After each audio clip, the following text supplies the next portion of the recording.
Okay, so if we can take you back to the start of the week then, the FA Trophy draw comes out and it's away to Salford City. What was your reaction to that one? To be the best, you've got to beat the best, so could have been a more favourable draw, but again, like I said, it's another game for us, another game that we'll be looking to win in a competition that we've done alright in so far. But yeah, like I said, it could have been more favourable, but there's no harm in going and competing against one of the best teams in this league, and again, like I've said, we're capable of performing against the best teams on our day, so if everyone's right and we manage to get a few more bodies in who are actually available to play in this game, I think we'll have half a chance. We have seen in previous seasons where clubs who are at the top end of the National League perhaps start to take that competition less seriously. Do you think that gives us perhaps a better opportunity there if their eyes might be more on the league title? Yeah, maybe. I think if you look at the last three winners, two have got relegated and one of them was from the league below. So yeah, that may be the case. So you never know, but just looking at their strength in depth anyway, whatever team they put out is going to be strong, and we'll again go into it and pick the best team available to us, as we will do in every game, and you just never know. It's another cup game. We've performed well in the cup so far this season, so for us it's another game that we'll be looking to win. We've got nothing to lose, as we've said. So yeah, but there's a couple of more important games before that, shall we say. Let's go back down to Tuesday evening then. That match against Maidenhead. We don't want to dwell on it too much, but with the hindsight of a couple more days to have reflected on it, what are your feelings on that game now? Yeah, I said to the lads, we came in Wednesday and we had a quick meeting. There was no big major debrief, there was no big crisis meeting, and I said at the time, and I said after the game, they know as a group, we know as a group, me and Tristan take responsibility as well for maybe taking our foot off the gas and picking people who we thought were fit and weren't. So we take the blame, partly of the blame as well, shall we say. But as a group and as a squad, we know that it wasn't good enough. But like I say, there's no point dwelling on it. We put it to bed on Wednesday. We trained well on Wednesday, the day after the game, and we just stayed positive. We've got to stay positive. There's no point dwelling on it. Can't let it affect us going into Saturday's game, because if we have 3 wins and then dropping one of them performances every fourth, then that'll do us all right. So we can't dwell on it, but we know and they know that it wasn't good enough and it won't be accepted. Having a session out there today, there was, everyone's regrouped and ready for the challenge tomorrow. Yeah, I think that was the main thing. Like I said at the time, you can't just brush it under the carpet and let it go. We got out of it what we needed to get out of it. People were told what they needed to be told, but everyone, the lads, like I say, we trained Wednesday after everyone trained, and the lads who didn't play, lads who played a bit, trained, and it's been a positive reaction in training today. Again, we prepared as well as we can. Everyone who's fit and available is ready and raring to go, and whatever team we pick tomorrow and whoever takes the pitch, we feel like we're in a good place at the minute. So moving on to the opponents themselves, a team which I guess you'll know very well. Peter Taylor obviously heading that squad up. They had a difficult start of the season, but obviously they had a great autumn, didn't they? And really started to pull away from that bottom 4. Results for themselves, I think they've been a bit indifferent of late. How do you see that one panning out?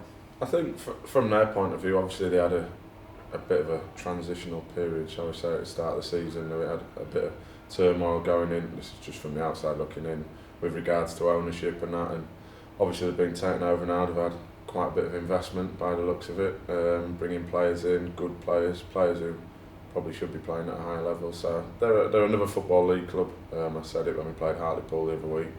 They're another big club in this league, and they went on a good run. I think they've had a couple of sticky results the last couple of games, but again, like I've said, we just got to concentrate on ourselves, because when we perform in what we're capable of, as we have done in a couple of games recently, the Bournemouth and the Hartlepool game, we're more than capable of matching anybody on our day. And if we go in with the right mindset, the right attitude, and cut out the silly errors that we made the other night, then we've got to believe in ourselves, and I believe that we can get a positive result.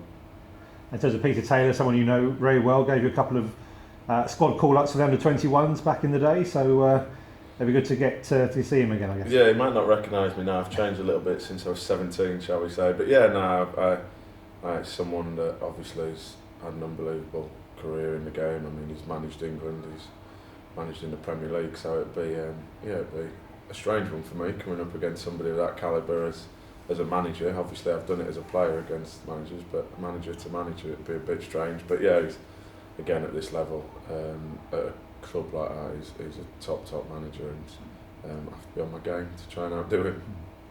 Again, a lot of reaction over the last few weeks since you came in with Tristan as caretakers. Obviously, people are liking you being in that dugout. They're liking the motivation, the energy that you're bringing to the side. But just as many people are also saying, is there a chance we might see you back on the pitch at some point soon, leading from there? Could you see a player-coach role for yourself in the coming weeks? I think when I initially took over, I've not took it lightly. I've spoke to a lot of my former managers.